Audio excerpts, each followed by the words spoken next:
Happy to see you all again. Hi. Hello, darlings. All right, here we go then. So, sweethearts, here's our little, as usual, starting off in the right direction. Our little prayer, our aspiration. Prayers are like thoughts, aspirations, stating things.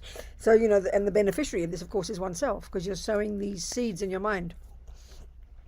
So always explaining, the first two lines are expressing our reliance on the Buddha and his teachings, and the second two lines are stating our motivation, our goal of being together to listen to these teachings about compassion, bodhicitta, and so on. Our last talk is today, I think, and I think so, yeah, on this topic anyway.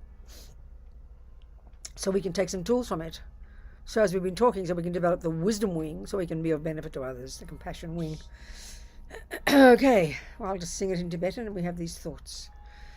Sangye charang tsoke tognam la janchu badu dagni kyab suchi dagi chunyen gipe sonam ki drola penchir sangye drupa shog Sangye charang tsoke tognam la janchu badu dagni kyab suchi dagi chunyen gipe sonam ki drola penchir sangye drupa shog.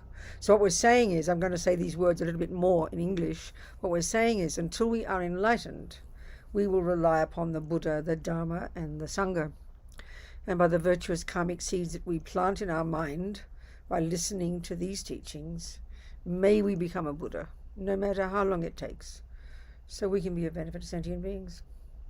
Okay. Thank you, darlings. All right, sweethearts, what we're talking about, specifically is the compassion wing, how to cultivate bodhicitta, this outrageous attitude, really, that based on incredible compassion and love, that is the thought never to give up being of benefit to sentient beings, whoever's in front of you, the ant, the dog, the pedophile, that's your job to help them, and never to give up long term on working life after life after life, perfecting all these qualities. And that's the final piece that we're going to discuss today, which is called the 6 perfections, the final stages of the Bodhisattva's path. So never give up on sentient beings, basically, this attitude of bodhicitta.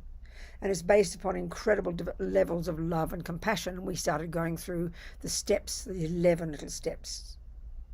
We've done that the last 2 weeks.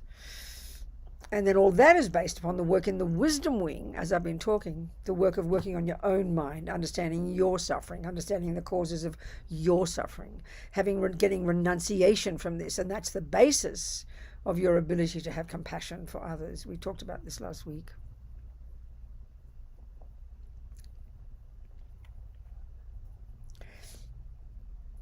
So what I keep emphasizing is the necessity to have done some work on yourself first before you can really establish and develop this outrageous levels of compassion that the Mahayana teachings of the Buddha tell us that we're capable of. It's not possible if you still are caught up in your own misery and your depression and your anxiety and your jealousy and your despair and your hopelessness. It's literally impossible. I mean, literally impossible to have compassion for anybody, because you can't see past your own nose. It's fairly logical. Think of it, forget yourself. Think of people you know who are really suffering mentally, crazy, depressed, angry, jealous, neurotic. They're absolutely absorbed in themselves, aren't they? Suffering could be in front of them. They can't even see it. This is the whole point about the wisdom wing work. All the fundamental teachings of the Buddha about karma and the mind. He's addressing that to us. That's the work we have to do to see our own suffering and to work on our own self, to see our own amazing potential. Then the consequence of that is 2 things. 1, you become more content and fulfilled and self-respectful. But 2, inevitably, because you're removing your own neuroses, you're removing the barriers that ego has constructed between self and other. And so the more you work on your own mind, the more content you become and the more connected to others. It's just a logical process, psychologically, but we need to understand it, we need to see it. So, either you're, okay, so anyway, the wisdom wing, so that's the prerequisite for the development to whatever degree of compassion we can get. So we've been going explicitly now, just since last week, through the different stages, the different practices of these 11 little techniques that culminate in this accomplishment of this amazing attitude called Bodhicitta. So I think we talked about the first one, which is the development of equanimity, this really fundamental attitude, this recognition that everybody in the universe divided into the 3 categories of friend, enemy, and stranger. And if you think about it, there's no 4th category. This is the world. Why? Because these are the 3 objects of the 3 poisons that Buddha talks about. The objects of attachment are our beloveds. The objects of aversion are our enemies. We mightn't use that word, but it's a useful word for the people who haven't done what we want, who have been harmful to us, we don't like, etc. And the third, which is 99.999% of all sentient beings, all the strangers, about whom we feel indifferent. This is the universe. This is just completely the story of the universe. Look at the dogs, monkeys, ants, humans. We all act the same way because we've all got attachment, ignorance, and aversion. It's kind of a very interesting analysis, you know. So the starting point in this development of these outrageous levels of love and compassion that culminate in bodhicitta is this cultivation of this equanimity, this heartfelt recognition. We talked about it all the last 2 weeks. This heartfelt recognition that the friend, the enemy, and the stranger are equal to each other from one point of view. Equal to each other from one point of view. They each want to be happy and each don't want to suffer. And why are we trying to get that? Because love is an expression of, may you be happy. That's love. It's like the definition. The thought, may you be happy. That's love. Compassion, may you not suffer. So right now we only have love and compassion for the first group, for our beloveds, isn't it? But if we step aside, get ourselves out of the equation, and we see these 3 people separately from us, we're going to see that this friend, enemy, stranger are just projections of our own delusions.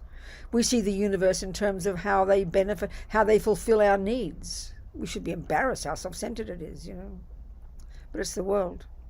So we're trying to step out of that and get to see people from their own point of view. Like your mother would say, put yourself in their shoes. It's a very powerful statement. Get to see, you know, these friend, enemy, and stranger. And this is not trying to say that they're all holy. This is not trying to say they're all equal in being nice people. Clearly they're not. There are plenty of crazy people in the world. Plenty of nice people in the world. That's not the point here. But that's the usual point about why we have love or compassion for somebody, is because they deserve it, because they're nice to me. I mean, the ex-husband, you know, the present husband whom you adore might have been really mean to his ex-wife. I don't care. He's my friend, isn't he? You know. But as soon as he's unkind to me, then he goes into the enemy category. We all do this. It's automatic. So this equanimity is a very profound state of mind. It's the foundation. Because what we're trying to do is start to have love and compassion for everybody. Ego's logic doesn't work. Ego's logic is, I'll only love the ones who are nice to me.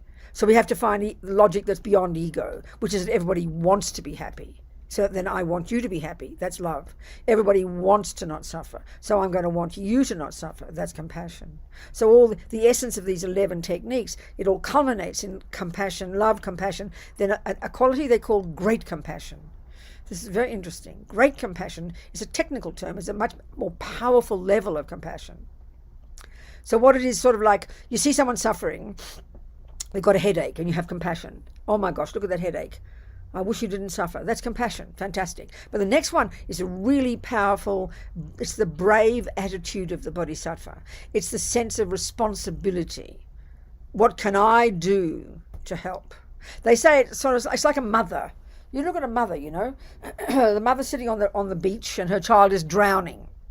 Of course she's going to have compassion. Instantaneously there's going to be compassion. Oh my God, look at that suffering. But she's not looking around behind her to see who's going to save her baby. Even if she can't swim, this is the point, she knows it's her job. That's a bodhisattva. They know it's their job. And that's what we're trying to cultivate. So it's a very brave attitude, a very courageous attitude. It's a very big attitude to think that you're responsible, that you want to feel this sense of responsibility as if everybody in the universe is your child. That's pretty profound, you know.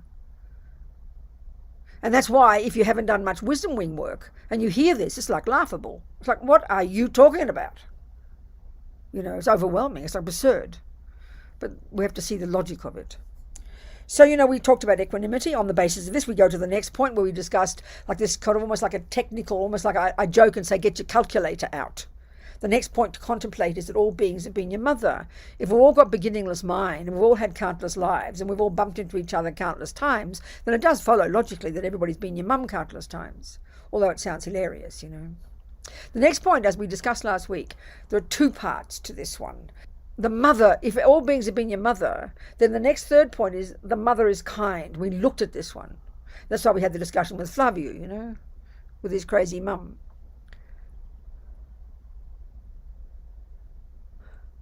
The mother is kind. This is very hard to see this. Very hard. And that's why, if we haven't done the wisdom wing, hello Flavio, if we haven't done the wisdom wing, we can't possibly see our kind mother when she's neurotic and ridiculous and falling on the floor like Flavio was telling us last week. How can you see she's kind? It's like a joke. It's like hilarious joke. And this is a very common one in our culture, isn't it? We think our mums are the cause of all our suffering. They made us. Who do they think they are? And they're crazy as well. How dare they? And they're the blame of all our suffering. I mean, we all think that's so common in the West. Anyway, the point of the logic of it is, it's just a person, as Dalai Lama said, if you can't think of your mother as kind, think of anybody who's taken care of you. The mother's just an example of a person who gave birth to you, who fed you, educated you, blah, blah, blah, But the second point was more powerful. The second point, I think, may be almost easier, even though it's more difficult. The second part of number 3, that all beings are kind. And we've looked at that. And basically it's based on this view of interdependence, that there's not a single thing, since we were conceived in our mother's womb, there's not a single thing that has facilitated our life, think about it, that isn't coming from the hard work of sentient beings. The food your mother ate, just the food alone that your mother ate, the fishes and the chickens and well, she probably didn't eat dogs unless she was in the Philippines, but the animals that she ate, forget about the veggies, just the animals your mother ate. What happened to that food? It went in her mouth, and miraculously it turned into your body, didn't it? So your little fat little squealing body comes out after 9 months kicking and yelling. Where do you think that body came from? Think about this. Is pretty profound already. What is that body? That body is a little mountain of fishes and pigs and chickens. Thank you, animals. Where's your body without the food of the animals that your mother ate? Then when the body comes out of the womb, the people who looked after it, in my case, the nuns who washed me and put a little blanket around my body. Then my mother put me on her breast and I drank the milk. So this body, since we were born, I mean, what is it other than a mountain of animals and a mountain of food? Think about it. It's logical. But the most precious thing we own on this planet is this precious body of ours, like my body. Even one mosquito wants one, as Lama Zopa puts it, one mosquito wants one tiny, tiny drop of blood. And look at the panic attack we have over one drop of blood of my precious body. Look how the possessiveness, the ego grasping, the attachment to this body is just tremendous. So to start to think, even just this body is the handiwork of countless beings. And then all throughout this life, the people who made your clothes and the animals whose skins you're wearing and all the little creatures who died when you ate the veggies, forget whether you even eat meat. The people who made my glasses. I couldn't see a thing if I didn't have glasses. They didn't come out of the sky. They came from human beings' hard work. Everything that has facilitated our life up until now is the handiwork of countless sentient beings. Now, this is a fact, but we never think about it.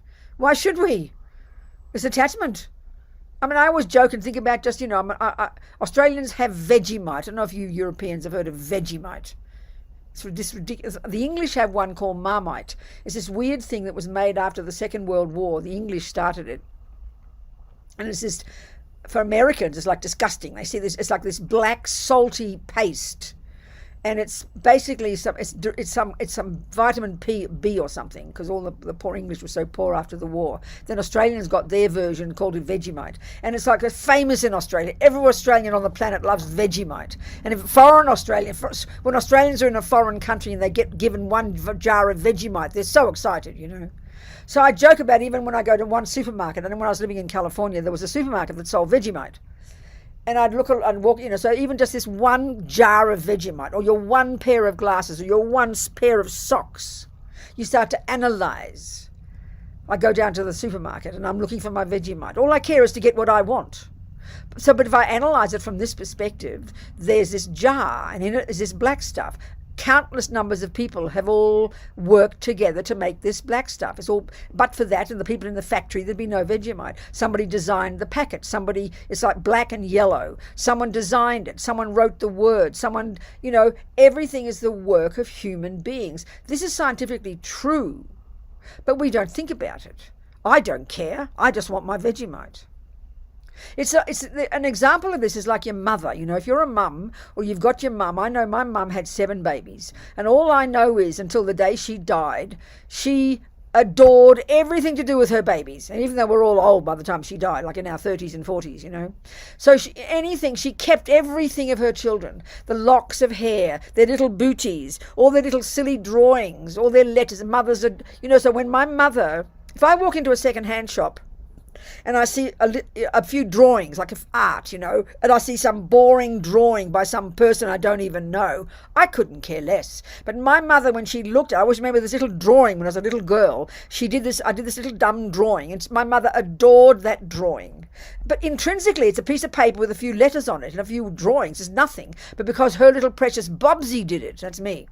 We know what mothers are like. So for this view, it's like everything is the handiwork of your precious child. The Bodhisattvas who have this level of compassion, everything they see, it's the handiwork of sentient beings. And it's like they're in tears of love and compassion. They only want to help those sentient beings. This is a tremendous attitude. It's so brilliant, actually. I mean, look at everything around me. Thousands of things in my room, my couch, my cardigan, my cushion, my carpet. People made them. Human beings. So instead of seeing, this is the point right now, we see everything through the lenses of our own attachment. If it satisfies my attachment, I'm prepared to think of the person who made it and maybe thank them. But mostly we see everything as my object of attachment. But here we're trying to change the lenses and make them the compassion lenses, or the lenses that say, or we're preparing for compassion, we're getting ready for compassion. That's the handiwork of sentient beings. How kind they are. But for those sentient beings who make my couch, I'd have nowhere to sleep every night. But for the people who worked on my glasses, I couldn't see. This is logic. You've got to force your mind to think like this. Because we see everything through the lenses of my needs. So we're trying to change that view. It's very profound. It's very huge. It's huge. It's marvelous. And it can really humble us, Like if you're in the cafe and you're getting annoyed because your food isn't coming on time, or the cake isn't perfect, the cake isn't exactly what you wanted. Because why? Because you're seeing the cake through the lenses of your needs. But suddenly all you've got to do is think of the cook, think of the people who made the cake. Straight away your mind is becoming calm and more humble, and suddenly you're grateful for this cake because you think of the people who made it. It's just a different view. It's very powerful. It's seeing things from the point of view of the sentient beings whose work it is. This is so simple, but it's really quite profound. It really demands effort to think like this, because attachment is always the default mode. It's very profound, actually. So what we're trying to do here, the conclusion is number 4. If all these sentient beings are kind, and here the point again, remember this is a really crucial point. I discussed it last week. Like there's Flavio and his mum, maybe his mum is neurotic. Maybe his mum is ridiculous. Maybe his mum is self-centered. Maybe his mum is harmful. The world is full of crazy people. But saying that she's kind doesn't mean she's not those crazy things. She might be very self-centered, like he's telling us. But the kindness part, if Flavio wanted to do this meditation, he would look at the food he eats every day. I bet he doesn't cook it. I bet his mum does. He looks at the work in the house. I bet his mum cleans the house. His mum goes shopping. All he's got to do, and this is the mother or anybody else, see the work, the food on the plate. His mother was out there cutting it and cooking it. Well, then think, how kind. Even if she's crazy, the fact that she did the food at all, that's the point. Then how kind. It's not a question of the thinking the person's a perfect person. That's not what's being said at all. It's the fact that that person did that work at all. The people who made my glasses, the people who made that cake. It's a different way of seeing it. It's a more humble way. And it's opening your heart to sentient beings, It's very powerful. So the conclusion is, number 4 of the 11 points, I must repay that kindness, which means you're going to continue working on yourself, becoming a Buddha, because you want to benefit all these sentient beings. So the next series of little steps that culminate, we won't go through them all, but they culminate. This is where these next series of steps are taken from this whole approach called, there's different approaches, different names for it, exchanging self for others. What this means is, well, that's really what bodhicitta is. When you've got this bodhicitta, the number 11 of these 11 points, when you've made this profound shift in your mind, and this is really kind of high, you can't just get this overnight. When you've got this bodhicitta, it's this complete shift in the mind, where literally they say, now others are in the center of your mind. They say from the first moment you've actually accomplished bodhicitta, they say there's no longer the thought of I. Now that sounds insane, right? In our culture, in our psychology, that sounds like you're mentally ill. But what it means is there's no longer that neurotic, unhappy, poor me, little player in there, which is the usual sense of I. It's usually pity, self-pity me, and not fair me, and poor me, and why no one loves me. That me. It's not the, when we're happy, when we're virtuous, when we're feeling loving and kind and generous, the feeling of I has kind of receded inside, and others are more important. We can see that. Even if suddenly for a moment you reach out to save that little ant from being harmed, for that moment you're thinking more of the ant than yourself, aren't you? Well, bodhisattvas are like that all the time, if you can imagine that. And that's what we're aiming for here. Well, you've made this final shift. So they say one of the criteria of having accomplished bodhicitta is there's no longer this usual neurotic sense of I. It sounds quite extraordinary, actually, amazing. Can't imagine it. We don't have techniques for this in our culture, psychologically. So the next step is, this next series of steps after this fourth one, 5th, 6th till 11th, are to do with this attitude of gradually, slowly doing these meditation techniques where you gradually start to see the reasoning, the logic for why you would want to put others first. I mean, it doesn't come naturally. It seems instinctively weird for us, actually. And it's reinforced by our psychological models. It's very interesting. We've got to look at it very, very carefully. But also, it's very outrageous because we've got to see. Pabonka Rinpoche says, this is what I had a discussion again with Flavio last week. Pabonka Rinpoche says, to do these types of practices, to really do these kinds of practices called exchanging self for others, you've got to be a suitable vessel.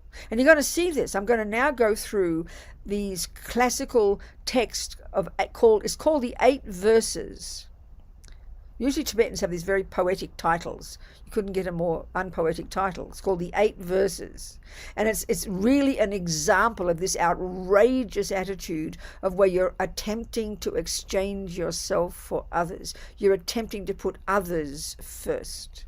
But as Pabonka Rinpoche says, putting it in my words, if you haven't done enough of the wisdom wing, if you haven't done enough of looking at your own mind, your own attachment, your own anger, your own suffering, you're literally not capable of doing this. Literally. But we can start, we can try, we can hear it, we can think about it, So let's go through. These are really a way of expressing very profoundly in through these verses the practice of doing this gradual next 5 steps that culminate in this bodhicitta. So let me get out these 8. I mean, I can say in my own words each of these verses, and it's famous. It's by a man called Lungri Tangpa, an 8th century, 10th century, 11th century or something, 12th century maybe. I can't remember. Yogi, I think, and it's very famous among the Tibetans. They all love these 8 verses. So it's from the perspective. So these verses, when you read them on the face of it, it's really quite shocking. It's very unnatural. It's very weird. It's very opposite to the usual worldly way of seeing things. But you've got to understand it's a more advanced practice. You've got to be a suitable vessel. So even the very first verse is like ridiculous. It's just like over the top. It's absurd. So roughly what the first verse says, something like, all sentient beings, in order to get the benefit, in order to get the benefit from all sentient beings. I've got to explain that because it sounds wrong. We would tend to think it means to get the benefit for all sentient beings, but it says from all sentient beings. And then the next line says, who are more precious to me than a wish-fulfilling jewel. Well, first of all, a wish-fulfilling jewel just sounds like fantasy. But just exchange, instead of saying a wish-fulfilling jewel, why don't you put down there $1 million? Who are more precious to me than $1 million? I mean, this is like beyond ridiculous. So what does it mean? And then the final line says, I will hold them at all times as most dear.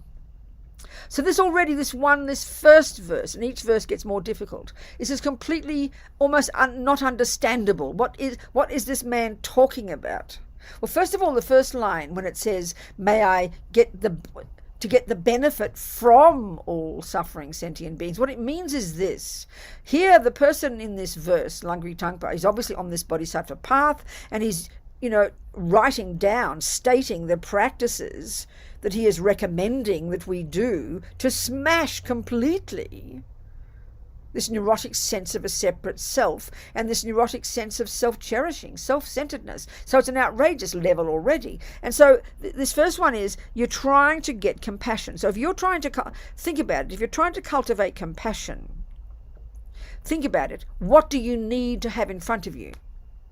Suffering people. If you never met a suffering person, if you never saw or heard about suffering, how could you possibly get compassion? Think about it. It's not possible.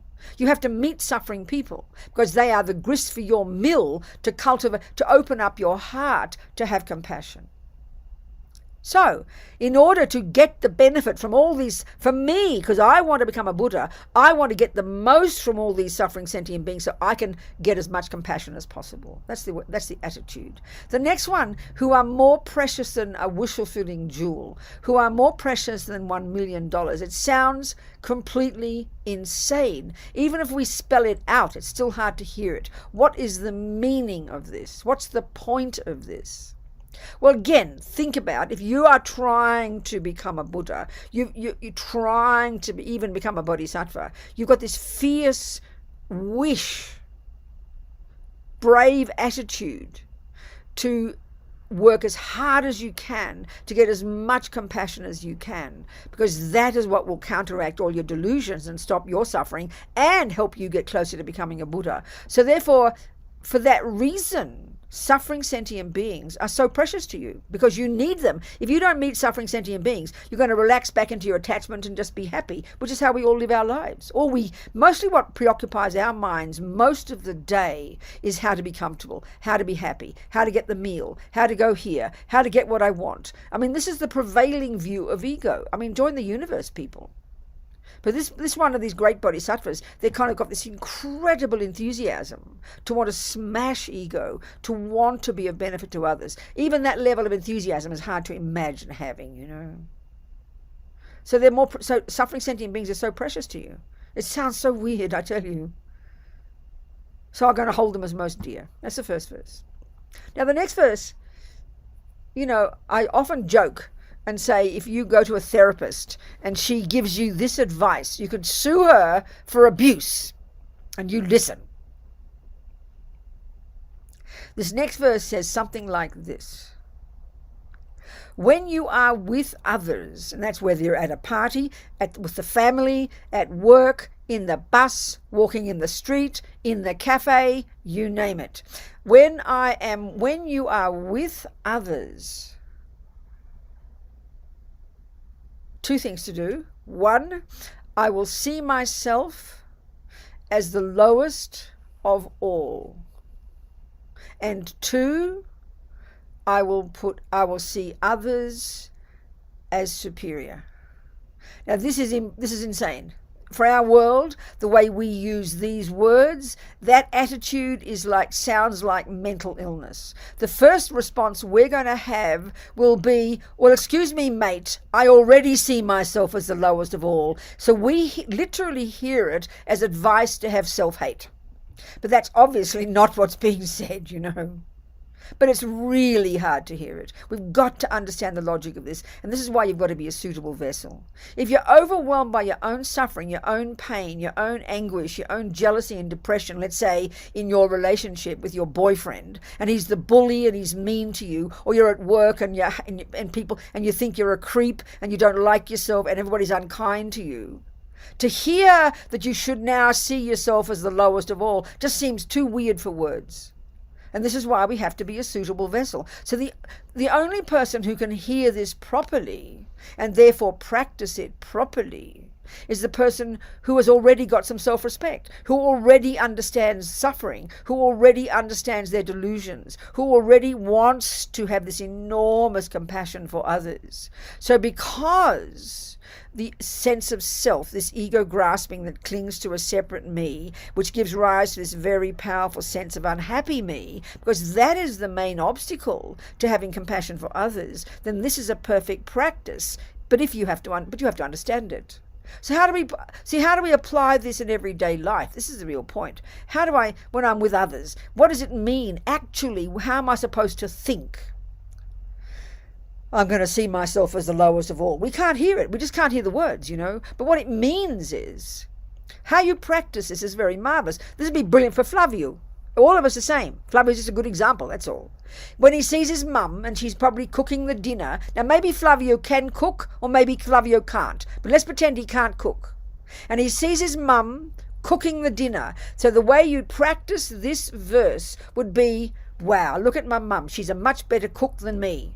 That's all you have to do, is you take one example of one action of that one person and you point out in your own mind that one person's action, that it's better than you, that I can't, in other words, you see yourself as a less better cook and your mum is a better cook. That's how you put this one into practice. It's not self-hate, it's respecting another. It's putting our person up. It's saying, look at that, she's a better cook than me. Look at that, he's got better feet than me. Look at that, he's more intelligent than me. Look at that, she's better at music than me. It's a very simple little application, one step at a time, to praise another person for being better than you at a certain thing. Now, of course, if you've got lots of low self-esteem and you're really angry and upset and miserable and jealous, this is not your practice.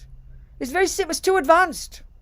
It's not helpful to you. You've got to praise yourself first. You've got to put yourself up and stop self-hating yourself.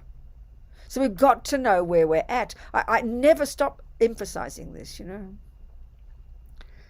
But it's a powerful practice because it's, again, breaking down the barriers that ego grasping and the delusions have constructed that always puts me first, always puts me up, or wants me to be up, It's very primordial. So this is a profound but simple little thing you can do in a daily life. Let's say there's someone in the bus and they annoy you. You don't like the look of them. I mean, we're always doing this all the time. Just think of something better. Maybe this person, she's got cute feet. Maybe her feet are cuter than yours. I always remember when I used to be wearing high heels, like 6-inch high heels, and my feet are very wide. My feet are very good they're very good karate feet. Like they're good kickers, but they're not elegant ladies' feet. They're short and fat. So I'd always look at ladies' feet. And I'd be jealous of the ladies who had nice skinny feet so they can have fit into their nice 6-inch high heels without struggling. Because my feet were fat, Simple little things. She's got better feet than me. I rejoice. That's practicing this verse. But you've got to be a suitable vessel. The third verse says something like, and this already implies so much practice. Basically, what it implies, that the verse says something like, the moment a delusion arises in your mind, you're going to catch it and avert it because it's of danger to you and others. So this already implies enormous amount of inner work. I mean, it implies that the default mode of that person's mind is virtue, and then all of a sudden a naughty delusion pops up. Well, it's the other way around for us, Our minds are just full of unhappiness and jealousy and low self-esteem, and then every now and again a virtue will pop up.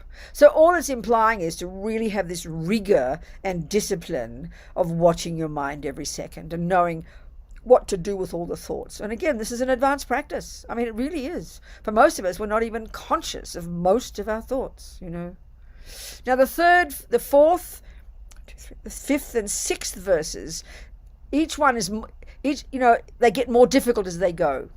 This is the really powerful practice of this business of exchanging self for others, of being, in other words, this is the powerful approach that's also known in this area of practice. It's all known as transforming problems into happiness, taking the problems of life and being glad about them and using them as tools to help you develop in your practice. This is a really advanced practice, I tell you. Everybody has problems. Everybody has suffering. And of course, because we have primordial attachment, and attachment's this junkie that only wants nice experiences. This is the simplest way of putting what attachment is. It's just all the time in us. It's constantly only wanting pleasant feelings and pleasant experiences. And so naturally, the millisecond an unpleasant experience happens, we get angry, aversion arises, and we wish the problem would go away. This is fundamental samsara. So here, again, implying you're really on the case with doing your inner work. When the problem arises, you grab it and you find the way to see it as good. Now, simply, logically, why would you want to do that? Not because you're a masochist, but because obviously, every time attachment gets what it doesn't want, an unkind word, the boss being mean, the loud noises, the sickness, the pain in your head, the second attachment gets what it doesn't want, aversion arises. So what we're trying to do is grab that and turn it around and be glad. And why would you be glad? Because you are greeting the problem and not pushing it away. And the second you greet the problem, you are purifying attachment. You're putting atomic bombs under attachment. And it's also implying emptiness, which we're going to talk about before we finish. So the first verse, and this gets more difficult as you go, these three verses. So my feeling is this first verse, this next one, the fourth one, but the first of these three, I kind of put them together as these three, it's like this is most distant from you. It's like the outside world. And it says something like, when you hear about, imagine this is like 12th century, 10th century, 14th century, 12th century, 11th century Tibet. And even in the 20th century, Tibet was so isolated, it says something like, when you hear about some evil person, who says evil anymore? We would say a psychopath. When you hear about, you meet a psychopath. That's the word we use, all these Greek words, for a crazy person, for a maniac. You're gonna see this person as precious, as if you'd found a precious treasure. What does that mean? Well, first of all, our lives are flooded with psychopaths. We hear the news every day of bombers and rapists and murderers and terrorists and entire countries harming others. So it's not as if it's a rare thing. In 11th century Tibet, you might have heard about some person in another village down the road who was a bit wacko. But here we are bombarded by crazy people. It's like they are flooding our lives. So why in the name of heaven would I want to have the view that this crazy person is a precious treasure? And again, this is really implying that you've got to be a suitable vessel to have this view. It means you see their suffering, you see their incredible suffering, you see their crazy mind, which is why they're suffering, and because of this crazy mind, you see the terrible harm they do to others. So this person is a precious treasure for you, because it's you to cultivate this compassion for this person is tremendous, It takes enormous effort. So you're so glad, because it's like, I remember Geshe Sopa, who lived in Wisconsin for years. He passed away a few years ago. He was in the States since the 1960s. His Holiness the Dalai Lama sent him here. He's one of Lama Zopa Lama Yeshe's gurus. He said, Bodhisattvas need their enemies because they are the grist for the mill. They're the ones, find the crazies, the psychopaths, the harmers, the evildoers. you open your heart and you realize, look at their delusions, look at their suffering, look at the actions they're doing, look at their ignorance. They have no idea what they're doing to themselves or others, and they're going to be suffering unbearably in the future. That brings your compassion, but you've got to make it happen. So it's a powerful thing to meet, That's the first one. Now the next verse is even closer to home. My sense is, in our world, this would be like at work.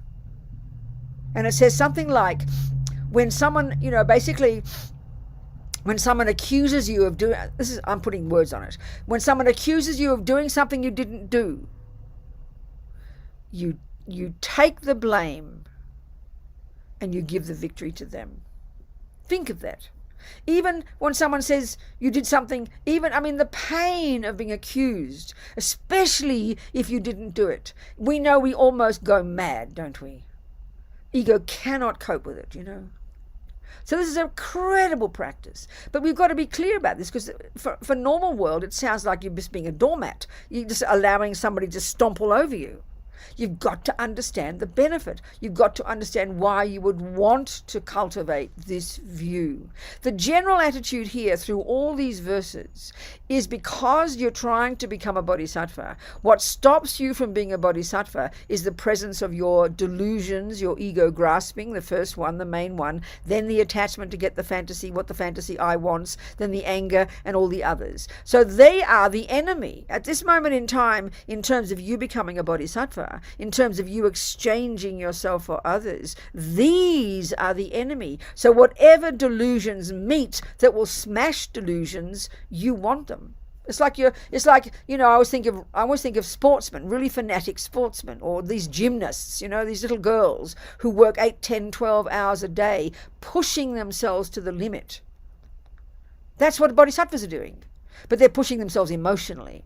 They want it, everybody, those gymnasts, these sportsmen, everything is a challenge. They love a challenge. They'll work for 8 hours a day on that one bar in that gym, in their gymnastics routine. They push and push and push to the limit. That's just physical. We're talking pushing mentally to smash the delusions. So this demands incredible effort, and it demands a lot of logic to understand why you would want to do it, and enormous enthusiasm. We struggle to deal with any problem. It's overwhelming for us. We're exhausted with one problem. We can see this. And the reason we're exhausted is because of delusions. Because delusions can't stand suffering. So this is a profound level of practice. You've got to be so well practiced. You've got to be so advanced in your courage and your clear logic for why you would want to see being accused of something you didn't do, to happily accept the blame and offer the victory. It just seems too weird, Now the third one, for me, this is at home. This is the closest of all. This is the most intense. It's like when you're, a mother. The number of mothers I speak to who've told me about when their children have rejected them. They've thrown them out. This mother, she's given her life to her boy, but then the boy throws her out. Number of mothers in these old people's home. People have rejected them completely. Their children don't come anywhere near them. And then the number of people who hate their mothers and think their mother's the cause of all suffering. So this is this verse. Then this person, pretend you're the mother, and you've been rejected by your beloved, whom you've given your life for. And what's the attitude in this verse? You're going to see that person as your guru. This is too much. It's too heavy. It's too intense. It's too unbelievable. This is real suffering for real people. But the greatest bodhisattvas, the greatest practitioners are able to do this. And this is the practice we are trying to cultivate. When your beloved, when your husband, whom you've sacrificed your life for 40 years, leaves you. When your sister has rejected you. When your beloved, your children or your partner, whatever, have given you up. That's the most pain of all, isn't it? You're going to see these people as your precious guru. These verses are intense, I tell you.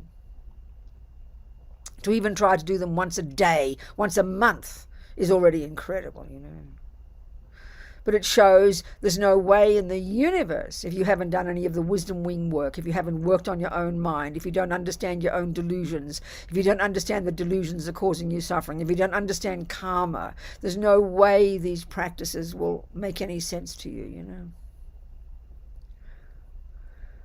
That's the 8 verses. And then the last two, the next one, the 7th verse, I think it's the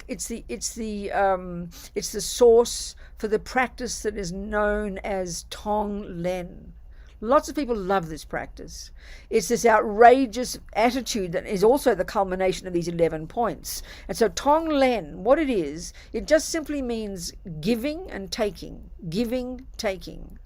And so what it is, it's done as a little meditation practice. And many modern people, Western people, love it. I'm always amazed because it's so outrageous. It's the actual practice where you do this job of exchanging self for others. So the practice is, you do it in meditation. You sit down and you're going to be using your breath. So you're visualizing in front of you somebody who's suffering. I mean, people do years of retreat just on this practice, but taking all the beings of the universe, all the realms, they do this practice. So the practice is very simply, let's say you visualize your beloved friend and she's got a headache, something simple, and you visualize her in front of you.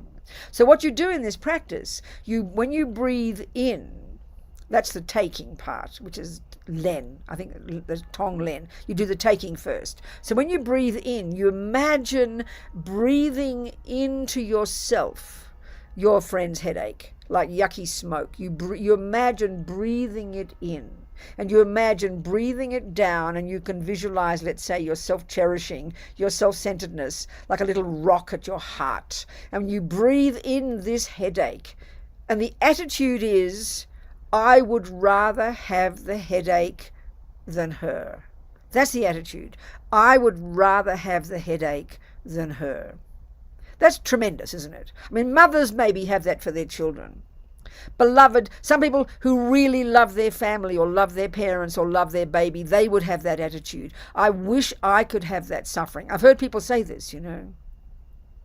Even one of my friends in prison, this crazy Mexican guy who's killed several people on the streets, who's got a life sentence, he's got a very big heart. And he wrote to me one time, he said, when I see my people, young Mexicans, like these young kids coming into prison, you know, when I see my people, these young kids, I wish I could take upon myself their sentence. I'm already in here for life, so that they could be released. That's tremendous, you know, to have that thought. I'd rather have the suffering than them. That's the attitude you're trying to cultivate. And then when you imagine it smashing your little rock at your heart, your self-cherishing. Then when you breathe out, you visualize all your good things. You're giving. This is the giving part. You visualize like light, and you imagine giving them your health, your well-being, your money, your merit, whatever you want. And then, so basically these two are the practice of compassion and love. So compassion says, you know, you look at your friend with a headache. Oh my gosh, look at that headache. I wish you didn't have the headache. That's compassion. But this next one, it's great compassion. It's saying, what can I do to help? But this next one on top, it's like a bonus. This is the Tonglen part. It's, you say, you know what? Let me have the headache. So one is compassion. I wish you did not suffer. Two is great compassion. What can I do about it? This third one is like outrageous. You know what? I'll take the headache and you can be free of suffering.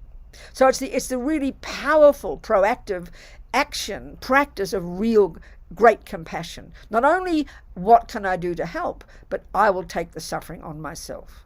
Now, of course, technically, you're not taking upon yourself some suffering. The goal of this meditation is not to get a headache. That's ridiculous. And that's often a big mistake. Or the other thing is, this is not a healing technique. This is a very interesting one. This is not a technique that you do in order to help your friend's headache go away. There's lots of healing techniques. There's lots of practices you can do.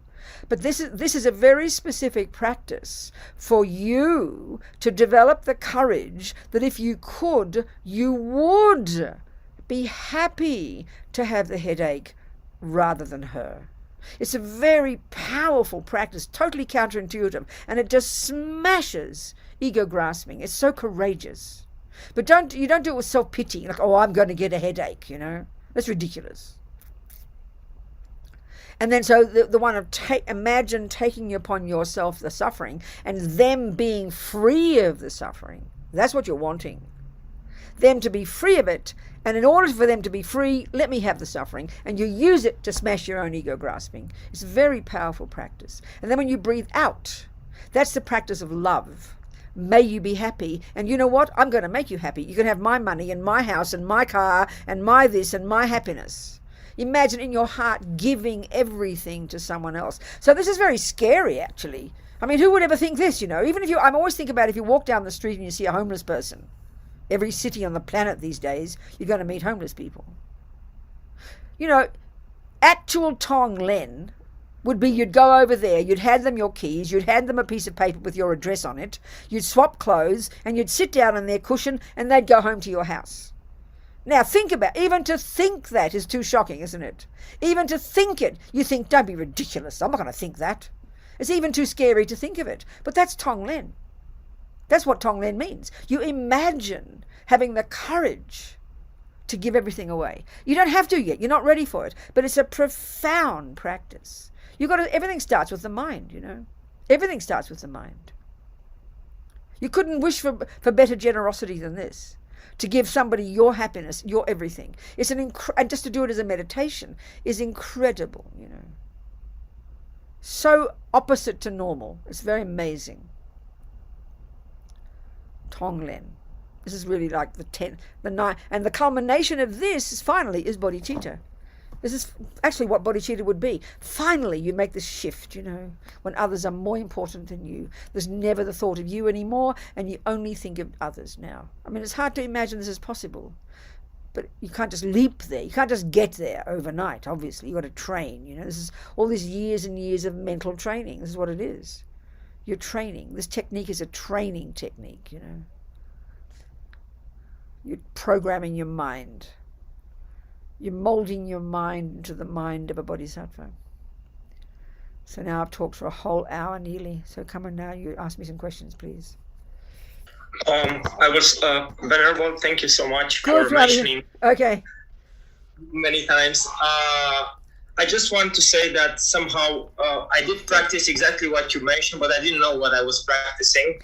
It was an immense suffering that happened to me these days. I'm alone at home, but I just laid down and somehow I tried to separate myself or just give up everything. And I made this, and then it transformed into some kind of blissfulness or something like that. And good. So this, and yeah, it is very, very interesting that you're saying this right now. It's very interesting. I know exactly, Flavio. That's very interesting to say, isn't it? Exactly. Very fascinating. Well done. I tried also to see my mother differently, and I could do that. Good. Of course, I know what she did, and I'm the one who cleans the house. Good. I'm very happy to hear it. She also cooks better things than me. Good. So I can do this also. Good. It's I'll try to do this more often. Good, darling. Thank you so much. Thank you, Flavio. You're very kind. Okay, people, any questions, sweethearts? Anything at all that's come up since last week or this week, please? I would ask yes, Paul. About a suitable vessel. Yes. I mean, it's definitely such a deep, just by saying this, it gives you a sense of what it, it's a vessel, and it's a suitable vessel for that. You can transport it into that. So it's beautiful as a sense, but,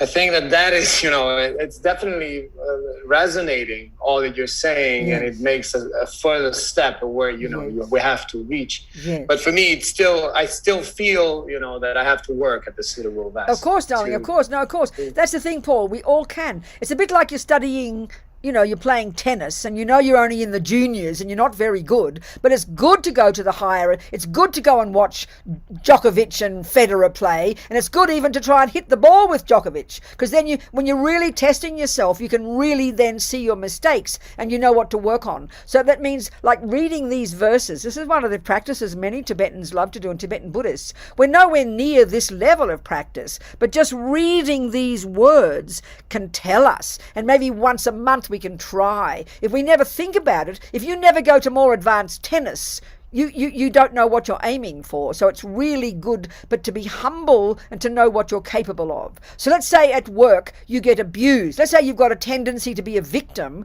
and you get abused at work. If your mind isn't ready, then your practice is not to take the blame. You could argue that your practice is to stand up for your rights and to then, demand something if that's not your real, because you've got to know what you're capable of. Do you understand my point, Paul? Actually, it's quite, I think, my daily practice is the other. It's funny that this gives me what it's coming, because I'm definitely in a point where I'm still blaming, yes, of course, not seeing the right way, that's right. mirroring. That's right, exactly. No, that's right, Paul. So it's very, and I think it's one of the, so I think, yes, fantastic to see what we can move towards and have the courage to keep growing one step at a time. But the general teaching from this whole approach, we know we can't stop problems from coming. No matter how well we organize our lives, we know problems are going to happen, even tiny problems. So the general practice here is to be brave in the face of problems. Whether that's your mother dying, whether that's hurting your foot, whether that's coming in the difficult traffic and you get the red light, everything that attachment doesn't want, that's the opportunity to have the courage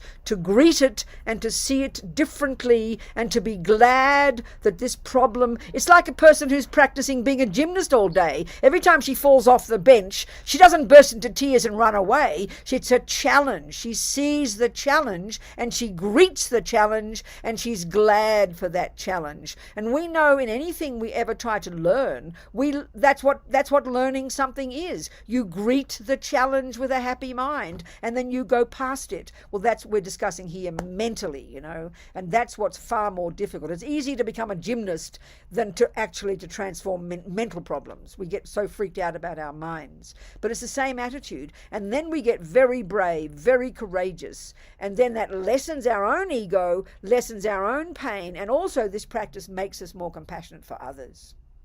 So it's very profound, actually. Thank you, Paul. Very helpful. What else, darlings? Any other points?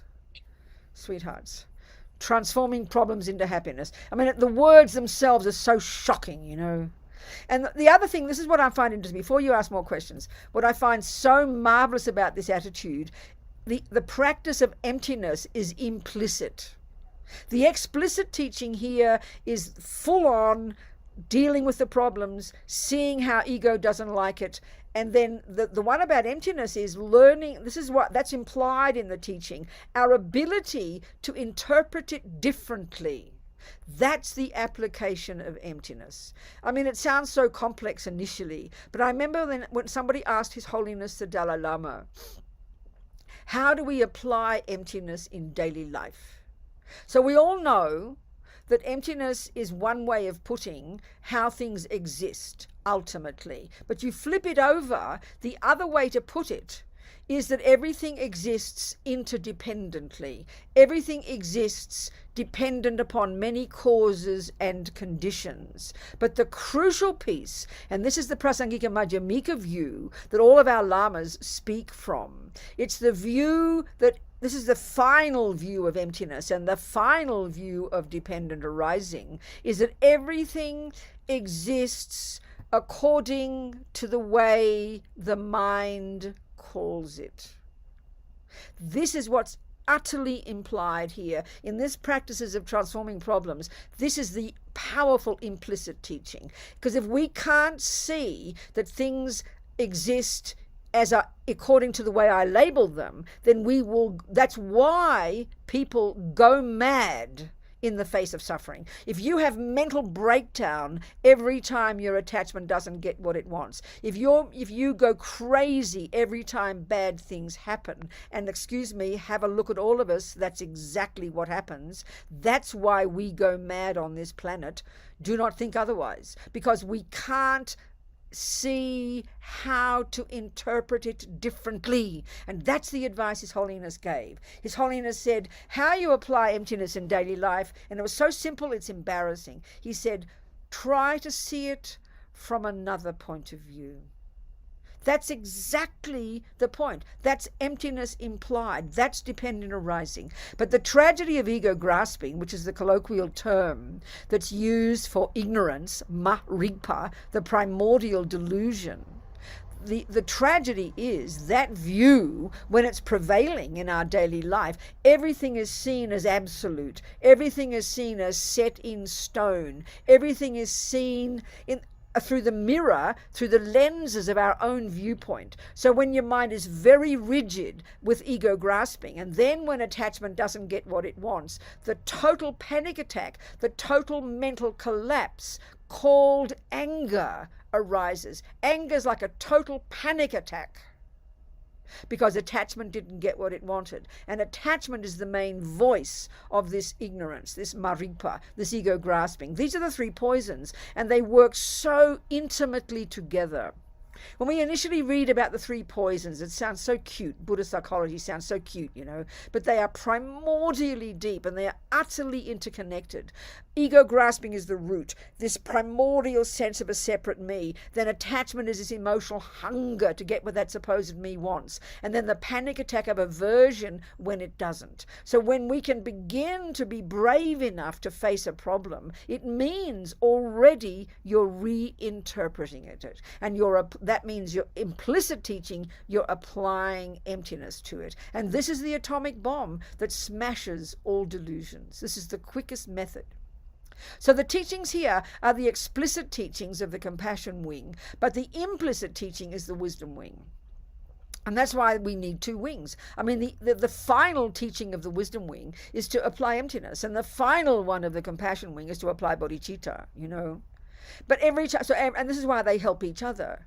Every time you reach out to another person, you reach beyond this I, you practice the compassion wing, you are smashing ego grasping, which is wisdom. And every time you apply wisdom and you interpret something from another point of view, you are getting yourself closer to others. So the two wings of the bird, the explicit teachings of compassion, wisdom is implicit. The explicit teachings of wisdom, compassion is implicit. When we see that, it's very delicious, But seeing things from another point of view is what's implied in all these transforming problems practices. And it needs courage to do it, because at that time when that bad thing happens, we know it seems almost impossible to reinterpret it. That's why I always quote my friend Sunny and my many friends in prison, but in particular this one woman who's out of prison now. Always I quote her. She wasn't a Buddhist. She just this very intelligent person. There she was, living in an utter hell realm, 17 years on death row, many of those years in a cell on her own, with nothing but a Bible, this little Jewish hippie in the 70s and 80s. Husband and she were accused of murdering 2 policemen in Florida. They were totally innocent. The husband even got executed at some point, and she went to the execution while she was in prison, and his head burst into flames. It's like you can't even imagine this medieval nightmare. She had her 2 children given to her family. At least her children were with her own parents, and then her parents died in a car accident, so she lost her children to the state. You can't imagine one nightmare after another. It's enough to make any normal person go completely crazy. But she had this astonishing emotional intelligence, is the only way I can put it, and she has to have had some karma from the past, because she was able to see. She said, I knew I had a choice to think differently. She said at some point, I realized I couldn't change anything, but they couldn't take my mind from me. So I decided, I am not a prisoner. I am a monk. I am not in a cell. I'm in a cave. So what she literally did, and this is exactly the emptiness of things having no intrinsic nature, separate from the mind that calls them that. She was able, like His Holiness said, to interpret her nightmare differently. Now, the point of this is what? Because she stayed sane. That's the point. Because delusions make you crazy, and virtues make you sane. Very simple. So she stayed sane. Her 17 years, she became out of that prison a wiser, more compassionate, more developed human being. I mean, I find her example so outrageous. It's too much for my mind, It's very astonishing, actually. She did exactly that. That's applying emptiness. because nothing has an intrinsic nature. Nothing is set in stone, as our mothers would tell us. But our delusions are the lenses we are wearing all the time. And because attachment's the main lens, and that's seeing everything in terms of whether or not it satisfies my needs. That's its constant assumption. Attachment is this assumption all the time, and they're the glasses we have on all the time. So we're seeing everything in terms of whether or not it satisfies my needs. And then the millisecond we meet something that doesn't satisfy my needs, mental breakdown of aversion. That's it. I mean, we don't call anger a mental breakdown, but look at it. Of course it is. And this is the other interesting point. When we look at the Buddhist model of the mind, all these delusions are rooted in fear. That's their nature. That's their taste. That's their flavor.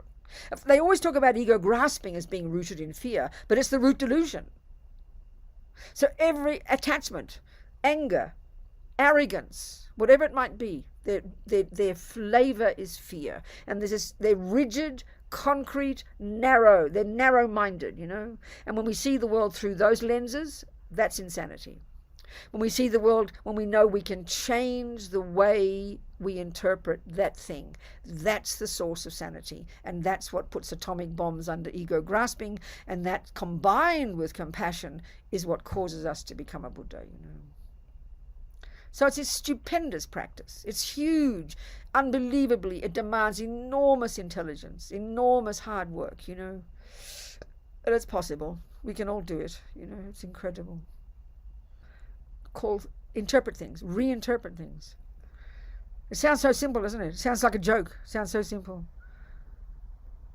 And like and that's when we start to study the mind in more depth, and we start to study the Buddhist psychological model. We see, as we've talked often enough, we've talked this way all the time. We can see that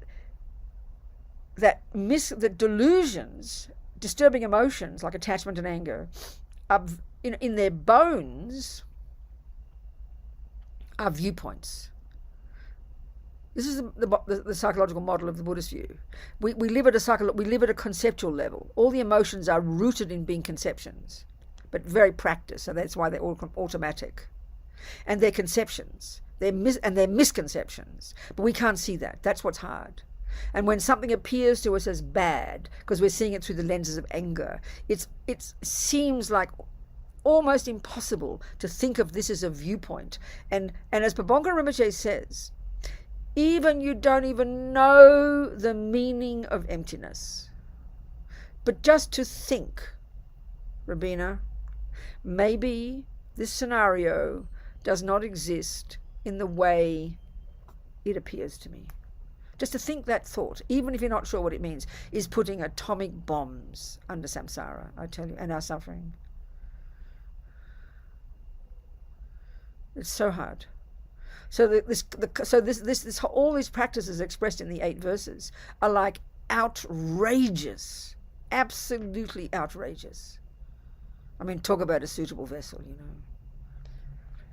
Because everybody has problems. We all have problems. Some people have more than others, but that doesn't matter. We've all got problems. In other words, we all have things that we don't want to happen. That's what a problem means. By definition, a problem is getting what attachment doesn't want. It sounds pretty brutal, but that's what it is. A problem, by definition, is when something that your attachment doesn't want happens. That's a problem. That's what it means by definition. This is too shocking to hear it. So practicing interpreting it differently is applying emptiness. And it also cuts the ego grasp. Because it cuts the ego grasping, it makes you closer to others. It enables you to become more humble and more empathetic, These teachings are very intense, I tell you. I mean, for me, I'm so grateful to have to say them. It's my job, My God, if I don't begin to take it seriously, I'm a fraud, isn't it? I mean, I can't pretend, I tell you. I can't pretend I really practice, but just to say these words is so shocking, I have to take them seriously, I tell you. And then when you say them more and more and you get the logic, and when you see the logic of it, that's what's powerful. You need to see the logic of these things. Don't be flimsy and emotional. We've got to see the logic of it because it demands a lot of courage and inner strength. to show the illogic of ego, to prove to ourselves the illogic of ego's misconceptions. Ask me some questions, sweethearts. Are there any? Yes, Lou. Hello, sweetheart. Hi. Well, Venerable being. Yes. The question I have is about environmental karma, if that's okay. It's a little bit off topic. Yeah. Okay, good. Go, Lou. Yeah. I read this morning about a custom in the Faroe Islands, and I guess a couple of days ago, they slaughtered something like 1,200 pilot whales, 1,200 dolphins they slaughtered. That's right. And it was saying they've been doing this for 1,000 years. Does that mean that, I know as a group, it's environmental karma, so that means that people are being reborn into that section because of the tendency to kill? It's just I understand your point. Self-perpetuating. I understand, Lou. No, I read the same story. I read the news, yeah. No, they're an example. A group of people, a group of sentient beings who happen to be born to dolphin mummies' wombs, who are now dolphins in this particular island at that particular time, and then someone comes along in this particular place and does the usual job of killing all the dolphins, yes. So, yes, of course, whether you're a group of people who get bombed, whether you're a group of people on one of those aeroplanes on September 11, whether you're a group of people who win the lottery, whether you're a group of people who are living in a nice neighborhood and you're all sharing the same pure air and the same pure water, in each case it's a group of people who, due to their individual karma of virtue or non-virtue, get born in a certain place and then as a group experience a result together. Yeah, sure. Absolutely. Because you can see, can't you, Lou? The nice thing was that, I'm sorry to interrupt. I'm going to say the nice thing was that I was actually able to feel compassion for the people who were hip deep in the blood and doing the killing. It was like, I understand. No, I know, because it seems so nakedly awful to see it happen, doesn't it? No, I know, it's true, isn't it, Lou? No, I know, exactly. I understand that. Exactly. You could see. And that's the thing they say, the Bodhisattvas have the greatest compassion for us. Forget about the ignorance of emptiness, but the ignorance of karma, that we don't realize the actions we do bring results. That's the greatest, that's the basis, and that's what you were able to see. You realize people slaughtering these dolphins just because they've done it for 1,000 years and their daddy taught them. They don't see the suffering they're causing themselves, Lou. That's exactly right. Yeah, I remember. Yeah, that's one of the karmic results of the habit of doing something. So let's say the fishermen of the dolphins, or I remember one example I saw on television one time, somebody in a culture where they bash the baby seals to death, he was in tears, this fellow, saying, how dare all these animal rights people come along and criticize my culture. So what's a culture? Analyze what a culture is, like these people who kill the whales, the dolphins. It's something that because of your own tendency, in these two cases, let's say, you're born into a group of people who've got the habit to slaughter dolphins every year, to bash the baby seals to death. So because that's the tendency you've got from some past life, you get born to that group, that family, that culture, where that action is just done naturally without question. And anybody with half a brain can see when you bash the baby seal, it's evident the baby seal isn't happy. But when you've got, like those dolphins, when you've got that strong karma to do that action, you can't see the suffering. That's one of the tragic results of having done a negative action that long, that you can't see the suffering you're causing. And of course, you can't see the suffering you're causing yourself. That's absolutely the basis of compassion, Lou. You're absolutely right. Yes, exactly. We can't see our ignorance. We can't see it, And this is where this is because that action, anyway, that's the tragic one. And if we can see that in ourselves, how we're blind to our own suffering, then we can begin to see it in others. Great, Lou. Thank you so much. Thank you, darling. What else, dear people? 15 minutes we have. Any other questions? Well, let me go a bit more deeply into this one. It's a really good point. This is wisdom wing teaching. This is the wisdom wing teaching. The compassion is the compassion wing. But the wisdom wing, this is when we really can start to analyze the technology, if you like, of what arises, why we do certain actions, and why we get pleasure when we do actions of habit. This really shows the tragedy of samsara.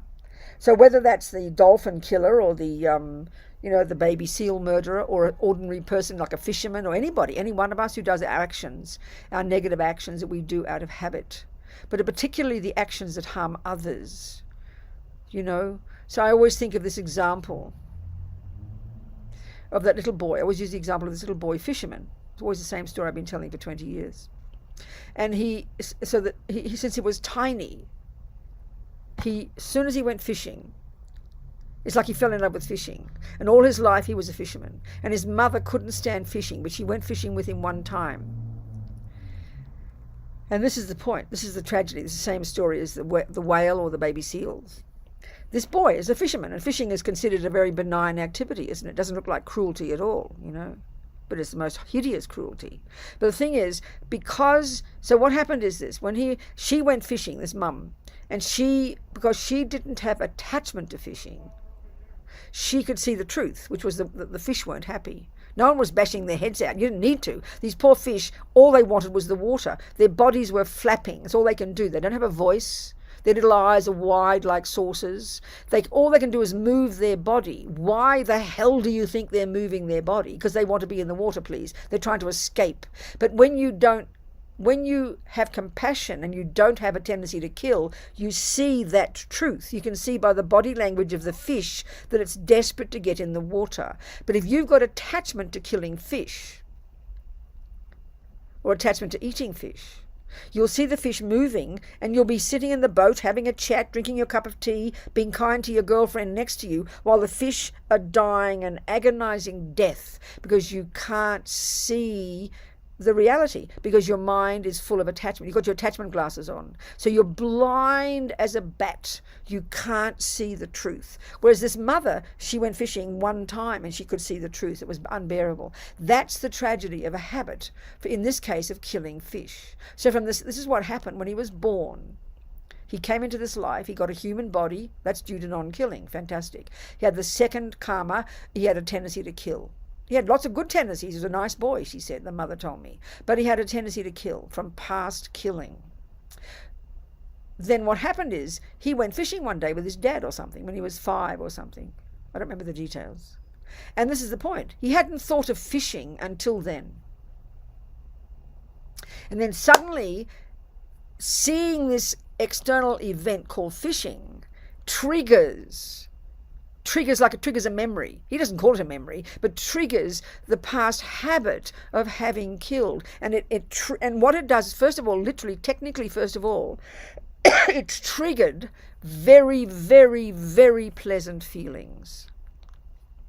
So the strength of the habit to do anything in the past is equal to the amount of pleasure that's triggered the second you meet that event. And that also includes compassion. A person who's got the strong habit of compassion, the moment they see poor people, pleasant feeling not rise, compassion arises, But in this one, we're either having a pleasant feeling or an unpleasant feeling every second. So what triggered the pleasant feeling is, his case, was the habit of killing. So the strength of his own past habit of killing equaled the strength of the pleasure that was triggered instantaneously. He saw the fishing, and the next instant what was triggered was attachment, and attachment then paints the most divine picture in the world. The more pleasure, the more attachment paints a divine picture, and all this happens like in a millisecond. So because of past killing, he hasn't purified it. It's sitting there latent. He meets the condition. It awakens the memory of it. Enormous, tremendous pleasure comes, and then attachment kicks in and paints a divine picture. And so logically, naturally, everybody wants good feelings. He just got very good feelings. And second, attachment painted a beautiful picture. So of course the logical deduction of ego, and of course it's not logic, is that fishing must be good. So of course he wants to do it again. And that's why we do everything we do. We're completely programmed. Because we are junkies for good feelings, and whatever the habit is, whether it's eating food, jumping on, I'm talking about attachment actions now. He was attached to fishing. We're attached to cake, or jumping on boys, or buying handbags, or whatever the attachment might be. That's our addiction. The karma ripens, pleasant feelings come, attachment makes it look delicious, and the logic is it must be good, it gave me good feelings, so I'm going to keep doing it. In other words, if every time you killed a fish or you ate a cake and you got an electric shock, we would have achieved nirvana by now. We would never do it again. But this is the tragedy. So we have to understand the logic, the technology of why pleasant feelings arise, Pleasant feelings arise dependent upon that action. But the real tragedy is this. The main cause of a pleasant feeling is not the fishing, is not the cake. They're just the catalysts. The actual main cause of a pleasant feeling is a past virtue. If you didn't have any past virtuous karmic imprints in your mind, you would never have a pleasant feeling no matter what happened. So the extra tragedy is, because whatever the logic is, and I still can't work that out, it's just so mysterious to me, why the habit of killing triggers pleasant feeling. The strength of the habit is equal to the strength of the pleasant feeling. And so we think it's the fishing that causes the pleasant feeling. So that's why we keep doing it. And so then, one, we're creating more negative karma, heading to to the suffering realms. But two, we're using up all our virtuous karmic seeds, and we're tipping them down the toilet. This is the tragedy, So it's quite technical. We should understand this. So to have the awareness in our mind every second is too advanced. At least we have to understand it intellectually, and then make the effort. And that's where the Bodhisattva path comes in. We're not that brilliant that we can watch our mind every second like this. It's impossible. But that's why we have these marvelous techniques our lamas never stop giving us, to offer our food every day before we put it in the mouth, to offer whatever pleasures we have, to offer whatever money we have, to make it all grist for the mill for virtue. This is our saving grace. Then we can kind of have your cake and eat it too. So not to be ashamed of that. It's marvelous. It's the attitude of putting bodhicitta into the mix, and putting emptiness into the mix as well.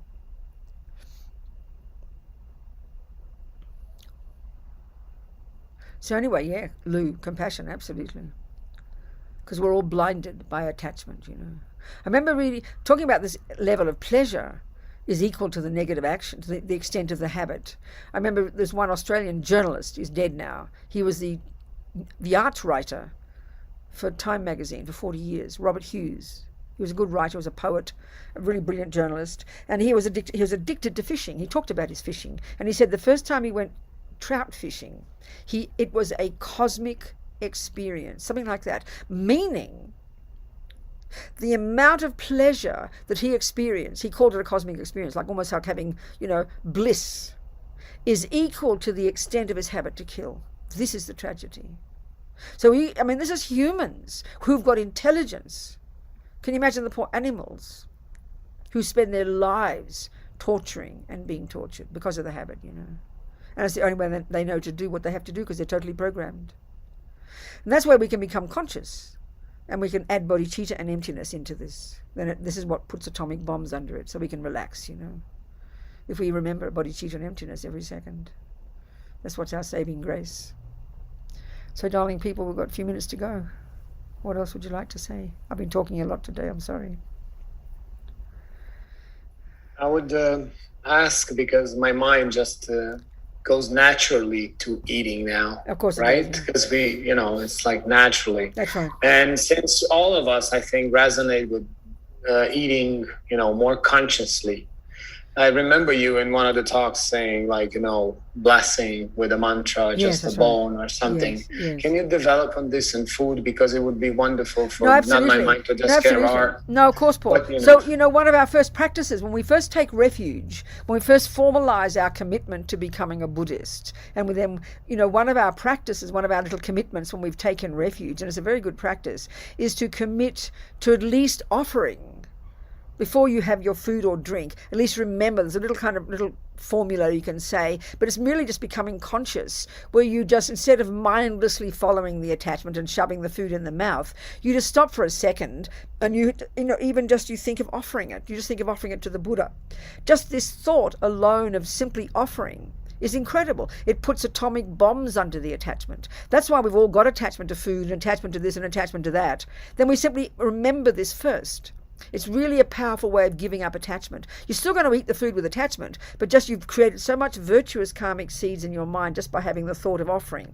There's many other things you can do. I mean, you can see it as empty. You can do all sorts of things. It's so powerful, you know. Do you understand my point?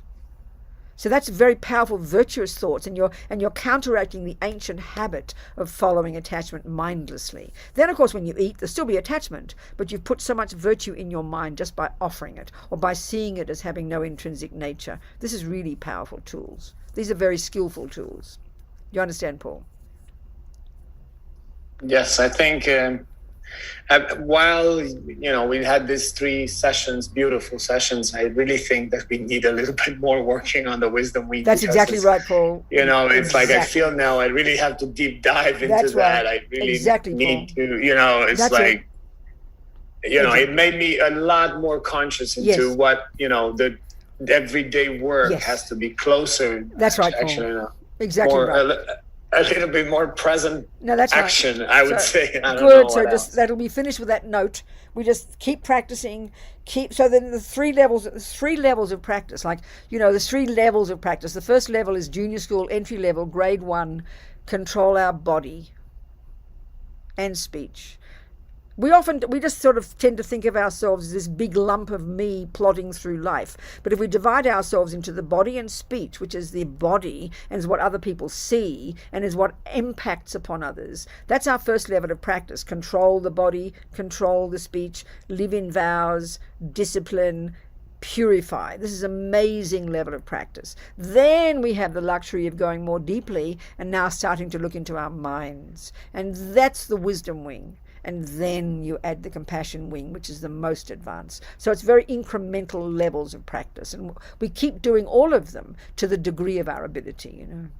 So yes, the way to practice more compassion is to do the wisdom wing. Absolutely. No question. So people, darlings, that's it for now. And we delight in these last 3 weeks on this topic. I don't know what the next topic is, but we'll discover. In a couple of weeks' time, I'll see you. And we just think amazing, this 90 minutes, all these thoughts we've had, these seeds we've planted. Be delighted, these seeds we've planted. So we're going to nourish these seeds from our practice from this second forward. So we never give up manifesting, molding our mind into the mind of a Buddha, molding our body and speech into the body and speech of a Buddha. How amazing. Jangchub Semchog Rinpoche, Ma Ke Panam Ke Guchig, Ke Panyampa Me Pa Yang Gong Ne Gong Du Pa Ba Shog, Gewa Din Yudu Dag Lama Sange Drub Gyone Droa Chikang Malupa, Jay Sala Gurpa Shog. And may we never develop even for a moment wrong views towards the deeds of our most precious gurus, because they're our example, you know, our teachers are our examples. They're like our tennis coach. You've got to have them. They show us what we can become. So may we never develop even for a moment wrong views towards the deeds of our most precious gurus. Don't mystify. Just see them as marvelous examples in front of us, showing us what we can become. May we never develop, I'll say it again, try and finish the prayer this time. May we never develop, even for a moment, wrong views towards the deeds of our most precious gurus. And with faith and respect, gained from seeing their goodness, may their full inspiration flow into our hearts. That's the point. It lifts us too, gives us confidence that we can become like that. Okay, precious ones. I just sang it already, so there we go. Never mind, that's done. Okay, darlings. See you in a couple of weeks, precious ones. Thank you, everybody, so much. Bye, darlings. Thank you so much.